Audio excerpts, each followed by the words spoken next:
All right, everybody, welcome to another edition here of the Patterson Report podcast. I'm Brandon. That's Ryan. And the last time we were on, it felt a little more doom and gloom, I would say. We didn't really have, the Phillies were kind of sliding. The Eagles were, week two of training camp. Respectfully, who cares all that much? I mean, we're as big Eagles fans as you're going to find, but week two is always kind of a snoozer. This week, couldn't be farther from the truth. The Phillies just completely dominated the Mariners, the team that came in first in their division out in the AL West. Yes. The Eagles go out and get John Mechie. Find out why that became even more important. So you went from, last week, Phillies are sliding, Eagles no news. This week, we got Eagles news. The Phillies are red hot. It's a much better time to be a Philly sports fan. Really is. I mean, it's week by week around here. You never know what you're going to get, but football's about to start back up. Phillies look good. Wish we had Zach Wheeler, but there was one bump in the road. Yeah. Not having Zach sucks. For those of you who are living under a rock, Zach Wheeler is out for the foreseeable future with a blood clot in his upper arm. Baseball aside, obviously, that's a scarier injury than Tommy John, than a sore elbow, than pretty much anything else. I mean, so this, beyond baseball, hopefully this procedure that they did last week takes and the blood clot is back system and he is free and clear in the very near future. We'll worry about him back on the mound at a later date. But the most important thing at the moment is just get him healthy, get him clear, and just, make sure that blood clot doesn't turn into anything else. We'll worry about the on-the-field stuff once that gets cleared up. Yeah, it's all off the field. We wish him the best, and hopefully he comes back to full health. It's really tough. You got it 100% correct. It's scarier than Tommy John because Tommy John, you're missing a season, you're coming back next season, whatever. Blood clots in the arm, you don't really know the full severity of things, and you don't know what's next. Like Tommy John has it all mapped out, so you're definitely right with that one.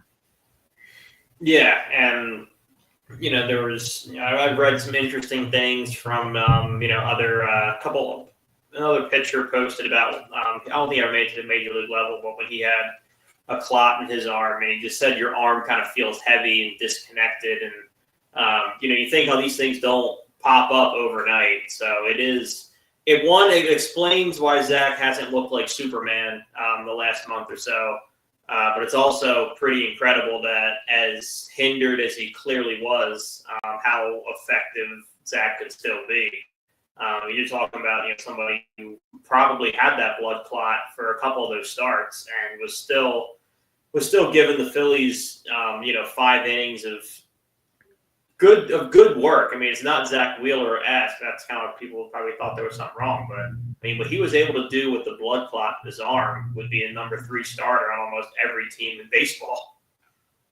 Mm-hmm. Yeah, it's really bizarre looking back at it now. I think everyone knew something was wrong. I didn't think people, knew the severity of how really bad it was. We just thought it was like arm discomfort or something, or something shoulder inflammation that he had to sit down for a little bit. But it's incredible that he was able to do that with blood clots in his arm. Yeah, and it paves the way now for Chris Sanchez to hopefully have his moment in the sun. I mean, I'm sure it's not how anybody wants it, himself included. But it is a luxury that the Phillies have that, all year we've been kind of saying how nice is it to have 2 number ones, and it was a luxury for so long. Now it's become a lot more of a necessity, and I'm both excited and nervous for Chris Sanchez. He's been so used to having Zach Wheeler take the ball in Game 1 and Game 7 and elimination games. He's the guy that always draws the marquee pitching matchups. And Chris could kind of be great under the radar. This, at least to my recollection, will be the first time that Chris has really had to lead lead the staff, and he did a spectacular job the first time they asked him. Phillies pitchers in this series against the Mariners were sensational, pretty much top to bottom. But they're going to need the three guys that shine this week. They're going to need to shine the rest of the way, and that's Sanchez, Suarez, and Luzardo. Yeah, I mean, we know how great Ranger is. That's a given. I mean, Luzardo, 12 Ks over 6 innings of ball. We were talking about leaving him off the playoff rotation entirely. We thought he was going to be the odd man out, and obviously that's not going to be the case now. He's probably going to have to pitch a game or two, but it's going to be really interesting. We need these left-handers to step up, and we have some of the best lefties in the league. So it's yeah, a place to be in, but it could have been so much better. It is. I saw a graphic the other day when the Zach Wheeler news came out, and people were freaking out, justifiably. So again, I thought the bigger story was him off the field versus missing his arm on the mound. But if we're gonna if you're talking about the Phillies going forward and expecting that we don't really have Zach Wheeler, because I think that seems to be the prevailing wisdom. People were kind of looking at, oh my God, our rotation's not good enough to win it now. Like we don't have the guys anymore.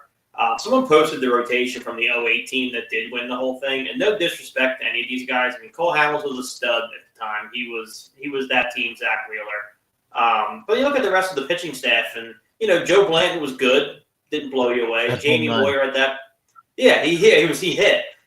Jamie Moyer was throwing like 88. You had Brett Myers, who was really good as a Philly, and that's kind of about it. And then Kyle Kendrick. You had a lot of good, not great dudes, and that team won a World Series. And you look at the staff that Zach Wheeler leaves behind. I mean, Chris Sanchez is a bona fide one. You and I talked about it 2 weeks ago. Ranger has the best postseason ERA in baseball history. Aaron Nola, you never know what you're going to get, but he can be great. And same thing with Luzardo. When he's great, he's untouchable. When he's bad, he's very bad. But all that to say, I mean, this pitching staff is still good enough. Yeah, we're going to ride more of a roller coaster, it feels like now, though. But the bats can't get cold. They can't afford to get cold. I mean, it was going to be it was going to be, I'm trying to say, I'm confused. I'm stumbling over my words right now. It was always going to be the bats. They got cold last October against the Mets, and it really killed them. And if they do it again, it's going to be lights out in the first round of the NLDS, it looks like, against, whoever we play. Probably the Brewers. The Brewers are the one seed. Right now, it's probably like right now we're slotted for the 2. Hopefully we can stay there.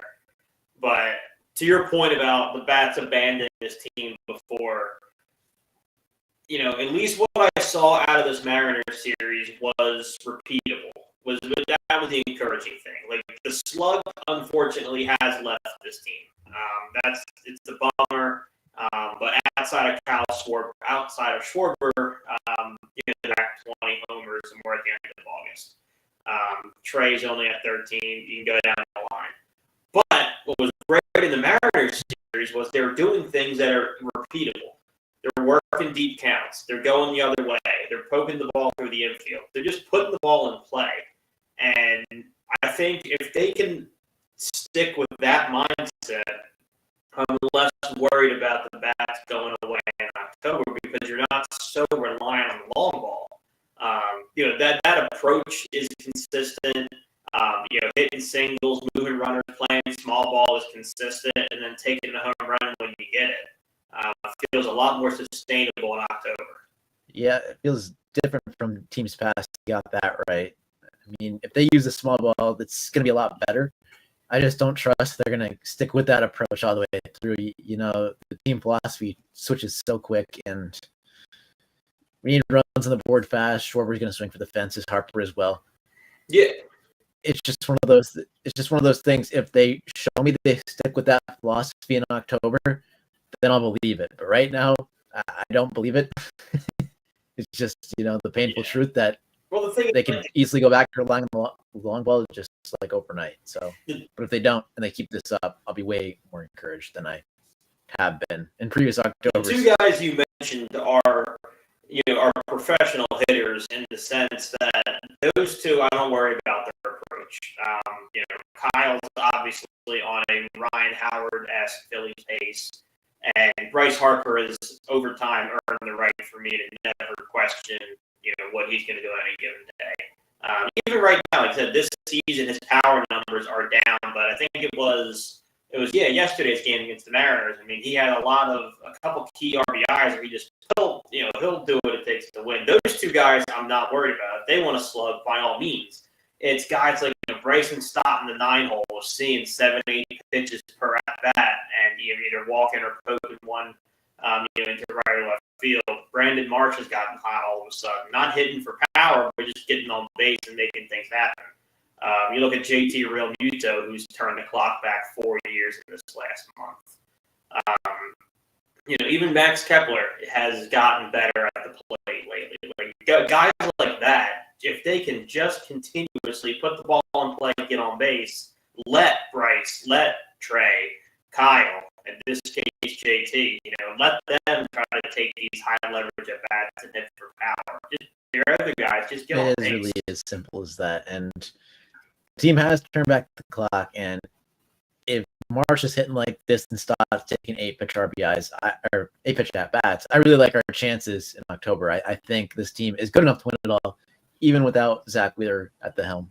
I'm just nervous because I've seen it so many times before. I've seen the same story get repeated over and over and over, and the bats get cold. So I guess I'm a pessimist, but at the same time, I've just seen it 4 straight years. I'm with you, and it's tempting right now. We're talking about everything but the bullpen, which is so refreshing because for so much this season we talked about how can you win with this bullpen, and outside of Kirkering finally having a bad day after putting together a pretty sensational almost 2 months in that closer role. The bullpens looked great. Obviously, Duran's Duran. I mean, there's only so much you can say. He's there. He's probably one of the best closers in baseball behind Aroldis Chapman. He's barely hittable. But when you look around, I mean, David Robertson's looked great. Drums look really good. Banks doesn't do anything flashy. Has been really, really good for this Phillies team. And now you get Jose Alvarado back. More now that he is pitching than when he wasn't pitching.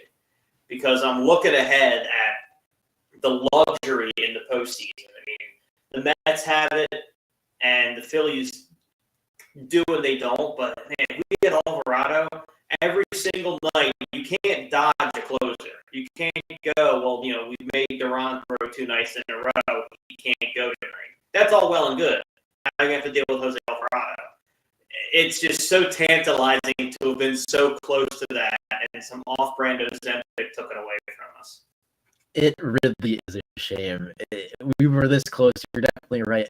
I mean, coming into a Game 7, that situation approaches itself. Duran in the 9th, Alvarado in the 8th, Strom in the 7th. Like, you feel good about that. You feel really good. Or you can pitch Kirkering out there, too, because he's been sensational, like you said. The bullpen went from low end, terrible to Dave saved the day. Yeah. I mean, it's up there in the league now. I wouldn't say it's one of the best, but it's definitely top there. That's definitely fair. I mean, and most of the guys aren't flashy. Kirkering has ridiculous stuff when he's right. I mean, his sweeper's great, fastball's high 90s. Again, Duran, there's no words for a guy who throws 103 on a fastball and then a splitter at 100. I mean, that's ridiculous. But even before you get to him, in this world, like the Phillies team right now, then you still got to deal with Alvarado, who can touch 100 with a nice slider and a sinker. And then Banks, Robertson, and Strom are more even keel as far as electric stuff goes. You feel pretty comfortable if they got to come in and throw an inning, and that is a huge change from April when it's like, God, we have hope we can get to Alvarado. It's come a long, long way, and Dave deserves as much blame as he got early. He deserves the credit because Tanner Banks grew into a really great reliever. David Robertson didn't cost us a single prospect. He's going to pitch big innings. And then Duran, what's more to be said? Yeah, I mean, I think Duran just really changed the whole philosophy of the bullpen. I think he lit a fire under them because there's some guys here now that weren't pitching so hot at the beginning of the season, and now they're great. And so I think one move can really change a team, and I think that's what the Duran move did for the Phillies bullpen, and it just changed everyone's perspectives and everyone's mindset, and now they're getting to work and they look great. So I think people have roles too now, which is nice. Yeah, it's more defined. Yes.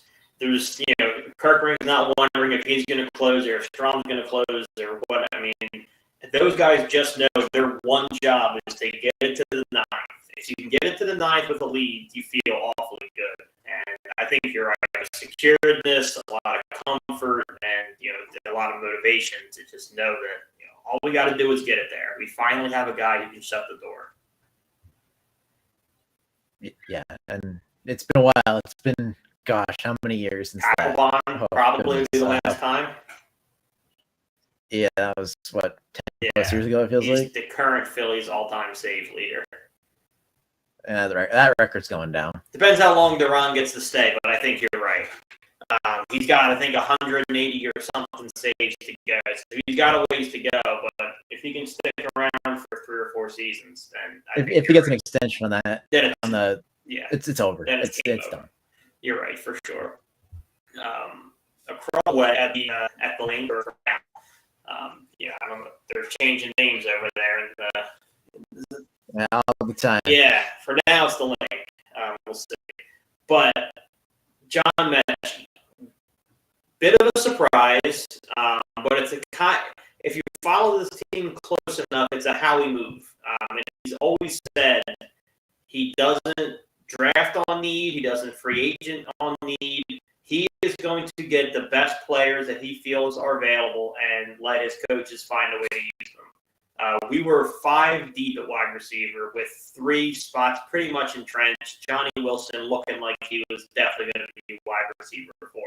So it's kind of a weird move to go out and get Mechie.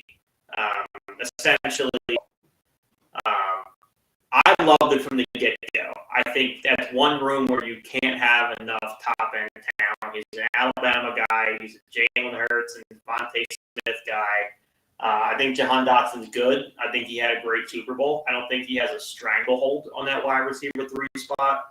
So I think bringing in a guy like Mechie makes that room even more explosive, especially now that Johnny Wilson's lost for the year. Yeah, it's unfortunate. Johnny Wilson was one heck of a blocker. I mean, receiving, he still needed to put a lot together in the league, but the run blocking was part of the reason why he was such a lock to make the roster. As for John Mechie, I mean, what more can you say than the tape was good out of Alabama, but he hasn't quite came into his own in the league, and that's what Howie loves to do. I mean, he has their first 2 picks, the 2022 draft class. I mean, Canaan Green's likely to get cut here in a few weeks, but him and John Mechie were the top 2 picks for the Texans, and now they're both Eagles. So I like the move. Not much in cost. I know Chauncey Gardner-Johnson trade is basically complete now, but you could always have depth at wide receiver, especially if A.J. Brown, this hamstring, is a little worse than they're leading on. You don't really know the severity of how bad a hammy is, but it's never a good thing for a wide receiver to have a hamstring injury. Yeah. I've learned that one over the years, especially doing all my fantasy football stuff. It's never good. But you just can't get caught with the wide receiver depth chart looking barren if Devontae Smith or A.J. Brown needs to miss time. I mean, Jahan Dotson is a decent third option, and I think he's still going to maintain that role throughout the year, but John Mechie's a quality 4th that could rotate in and give some reps and substitute in if A.J. Brown or Devontae Smith happen. Hopefully they don't miss any time, but it's the NFL, so they probably will. So it's a good wide receiver 4. Yeah, and you look at, like you said, the talent's undeniable. I mean, his tape in Alabama looked like he could have been a high-end number 2 somewhere, most likely. But, I mean, the Eagles have proven that they have the environment to get the most out of these kind of reclamation projects. I think Mechie in particular, just because of the Alabama connection with Devontae and with Jalen. I think not that he's a veteran in the league. He doesn't need somebody to take him under his wing necessarily, but I think that both of them kind of will, in a sense. I think that wide receiver room is going to be, dedicated to getting the most out of him. So I think we're going to find out soon if it's talent or if it's situation. But I think right now he is in the best situation for him to get as much out of his NFL skill set as possible. So we'll find out soon, what was holding him back in Houston. But if it was situation, and if he, comes to Philly and is able to thrive and play with those two guys really well, then this is going to be a truly 4-deep wide receiver room, I think. I mean, it was partly a situation. I mean, Nico Collins broke out and became a megastar. Tank Dell was pretty great, and then, he suffered the leg injury. But what really stunted John Mechie's growth was his leukemia diagnosis in 2023. So it was definitely out of his hands that, his situation kind of got not so great. But thankfully, he's back to health now. So, it's unfortunate that some things happen, but now he's 100%. Now he's likely going to contribute for the Eagles. So we wish him the best, Yeah, I hope he's a stud. I hope, how he keeps accumulating these SEC guys and it just keeps working. But the roster is probably starting to take shape. The wide receiver room, especially today with the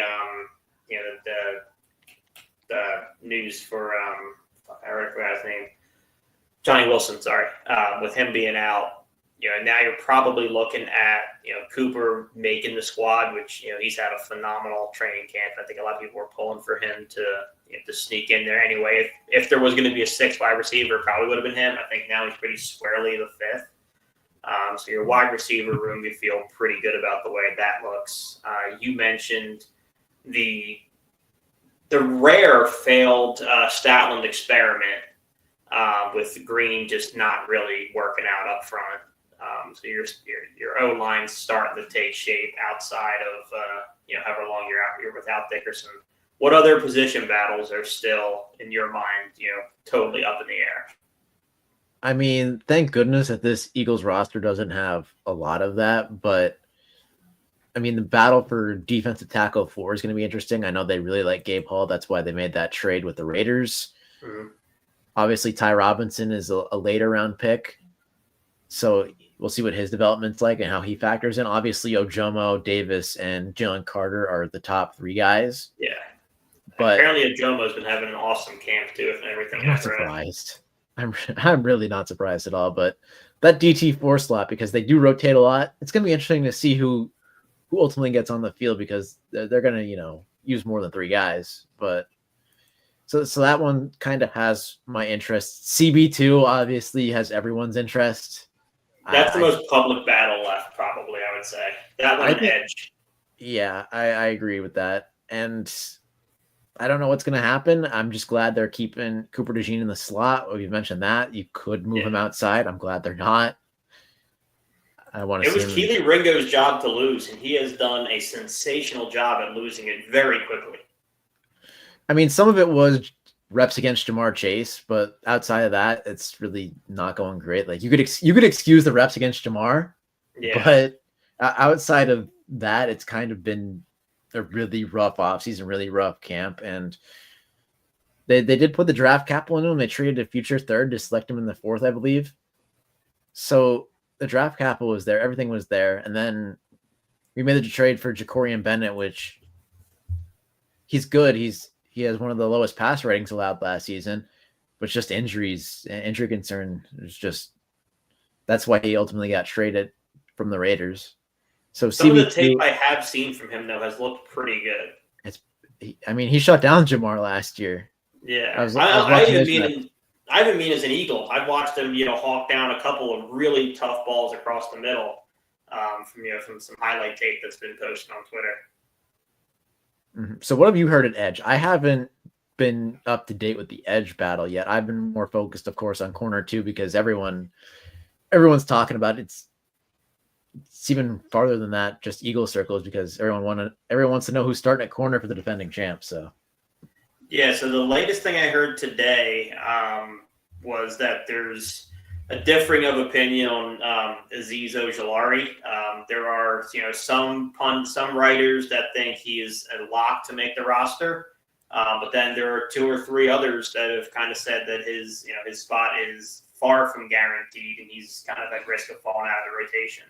So, it's interesting to see, let's say 6 people that all watch the same practice have such varying degrees on certainty of how he's fitting in. Mm-hmm. Yeah, and this is likely for Edge 3 as well. So it's not a starting job. I mean, we could assume those are going. We're assuming those are going to Nolan Smith and Jalix Hunt, who were absolutely awesome last year. So the depth is the concern here. Yeah, so you're looking at guys like Josh Uche. Where's he fit in? When we first had that hole at Edge, we got him, and it was like, okay, this might work. Then it felt like the step up was Aziz Ojulari, but that's kind of what I'm saying now. It's not necessarily been the case. So I've just looked at I just glanced at the article for CBS of the roster predictions, and to my surprise, Kenyon Green is a roster lock on this article that I'm reading, which is really. I don't think that's true. It's really confusing because all I've heard out of camp was negatives. Yeah. It goes. I didn't hear anything good prior, and then he had to miss some time, or might still be out. He was dinged up a little bit, and that seemed to be the consensus that that kind of sealed his fate for for making the roster or not. Mm-hmm. We also have to talk about Makuba. That pick 6 off of Dylan Gabriel. I think Howie did it again. I think he found another absolute demon back there. It is very possible that Reed Blankenship could be the only vet in the entire secondary. I'm okay with that. I mean, Koopa and Quinion have come along so quick that I don't think it's really going to be a downside that he's the only multi-year vet guy back there outside of the year 2 guys. It's just crazy to think how young that secondary is going to be. I mean, look, like you said, those 2 guys have already defended ones. They've already won a Super Bowl. Like, they're not true second-year guys. But it is crazy to think that, you're going to look at this secondary and, undrafted, picked up in the, midway through the season for, an injured, who the hell went down? Was it CJ? Yeah, when CJ Gardner-Johnson went down. Like, that Reed Blankenship is now like the old head of the secondary. It's so crazy. It's pretty nuts. It's even crazier that Howie's only paying one guy on this whole defense. He's only paying Zach Bond. Everyone else is on rookie deals or, small contracts. It's absolutely insane what he's been able to do on the defensive side of the ball. Obviously, the time will come and the checkbook will have to be opened. But as for now, we can enjoy one of the lowest paid defenses in the league and one of the best. So, yeah, I mean, but it's also, look, we look at these other teams, I think Pittsburgh, and we only have 2 minutes left. So we'll do a day on like roster management because I think it's fascinating. You look at teams like Pittsburgh and they're like, oh, defense wins championships. Look at the Eagles last year, da-da-da-da. And you just brought up a key point. Like, the Eagles don't spend on defense. They develop on defense. They stock depth on defense. They stock talent on defense. That is a huge departure from Pittsburgh buying every top-end defender that hits the market. And it's such an interesting, split on how teams spend their money. Dude, if you want to do a whole episode on roster management, I am so down because it's so fascinating. Hold on. What is it? It's right here. I have a book that I was reading. It's just like crunching the numbers and all like salary cap stuff. So I'm all into that because it's interesting because you have to draft well as well because you see the Eagles spend a ton on offense.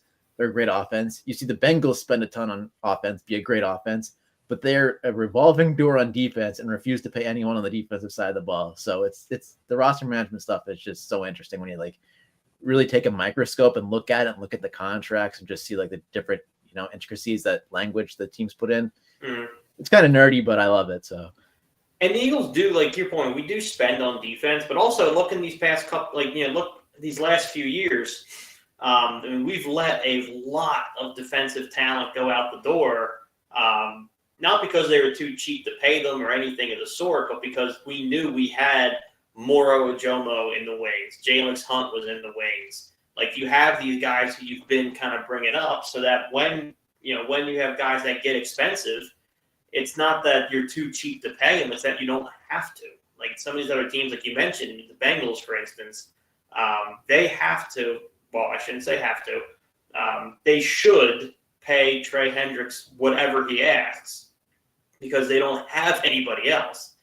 The Eagles, when guys get too expensive, outside of your complete game changers, Quinyon, DeJean, I think at one point Nolan Smith will come into this category. Obviously, Jalen Carr, like those guys get paid, but you don't overpay everybody because you have this depth constantly coming up.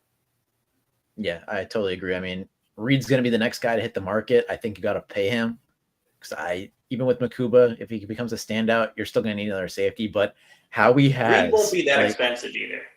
He's no, good. His tape's not crazy though. He doesn't have like these highlight reel numbers and these Pro Bowls and all that stuff. He'll be like an 8 to like 11 mil a year kind of guy, like a starting safety caliber, payment.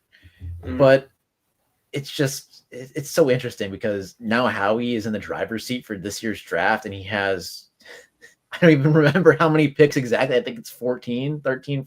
And they're coming off a Super Bowl. I think they're going to trade one or two of those, honestly, for somebody. For sure. Yeah. Howie's not done yet with these trades before roster cuts and everything. He's got one or two more moves up his sleeve. I can guarantee that. But it's so interesting how Howie does it, and it's just you can't compare it to anything because he's one of one. He is truly one of one in sports. And we'll end on that because it's so interesting that. It's not that nobody tries to replicate him. Everyone's smart enough to look at the Eagles and see that it's working.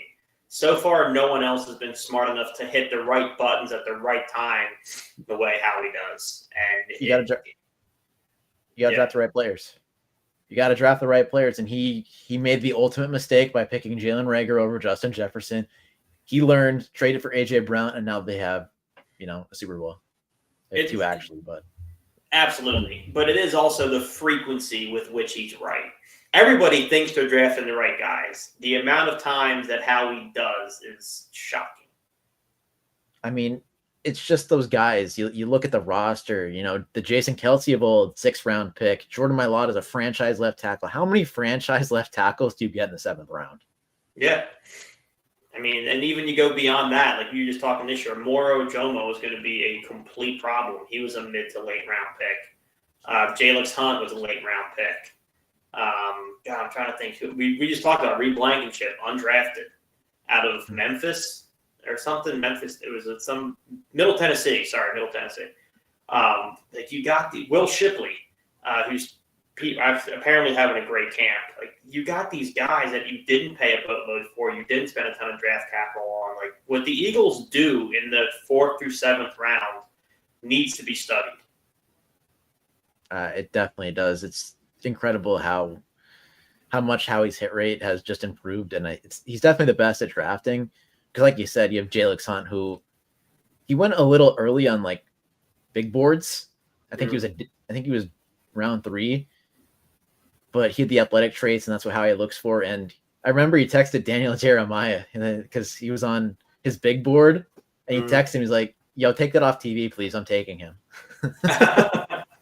So, yeah, dude, he's just a maestro, and we could spend the whole episode talking about how great he is, and we probably will at some point. But it's so amazing to watch that you just have a GM that gets it right so goddamn always. Yeah, it's incredible. But we will check in next week. Hopefully the vibes remain as high as they are now. But whether they do, whether they don't, Passing Report will always be right here Thursdays around 9 Eastern. So until next time, I'm Brandon. That's son of a bitch. That's Ryan. And you had it right. You had it right.